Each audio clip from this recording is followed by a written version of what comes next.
स्कंद पुराण, पद्म पुराण और शिव पुराण में वृंदा और उनके पति जलंधर की कथा में तुलसी का वर्णन है। वृंदा कालनेमी नामक असुर की पुत्री थी। वृंदा को धर्मपरायण और भगवान विष्णु की बहुत बड़ी भक्त बताया गया है। शिव के क्रोध से उत्पन्न असुर जलंधर ने उनसे विवाह कर लिया।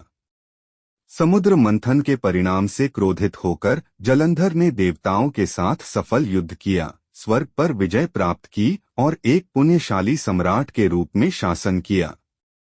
हालांकि नारद से पार्वती की सुंदरता के बारे में सुनने के बाद उसने शिव से उन्हें उसे सौंपने की मांग की।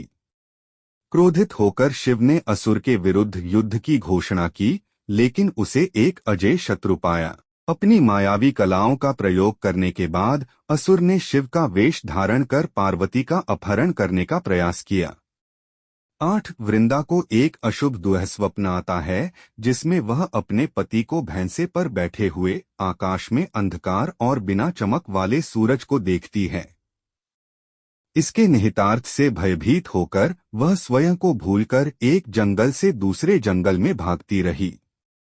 जब एक ऋषि उसे 2 राक्षसों से बचाता है तो वह उससे अपने पति के शिव के साथ युद्ध की खबर देने की विनती करती है। ऋषि के शिष्य असुर के हाथ एक सिर और एक सिरहीन धड़ पेश करते हैं, जिसे देखकर वह निराशा में पड़ जाती है। वह ऋषि से अपने गिरे हुए पति को पुनर्जीवित करने का आग्रह करती है, जो वह करता है। अपने मारे गए पति को जीवन में वापस आते देख वृंदा कई दिनों तक उसके साथ खेलती रही, जब तक उसे उसकी असली पहचान का एहसास नहीं हो गया। उसने विष्णु को शाप दिया कि उनकी पत्नी भी उनसे अलग हो जाएंगी। युद्ध की समाप्ति के बाद विष्णु अभी भी सुंदर वृंदा की मृत्यु से सदमे में हैं और उसकी चिता से हिलने से इनकार करते हैं। देवता प्रकृति का आह्वान करते हैं, जो प्रकृति की मूर्त शक्ति है, जो उन्हें 3 बीज प्रदान करती है, जिन्हें विष्णु के निवास स्थान पर लगाया जाना चाहिए, जो सत्व, रजस और तम गुणों का प्रतिनिधित्व करते हैं।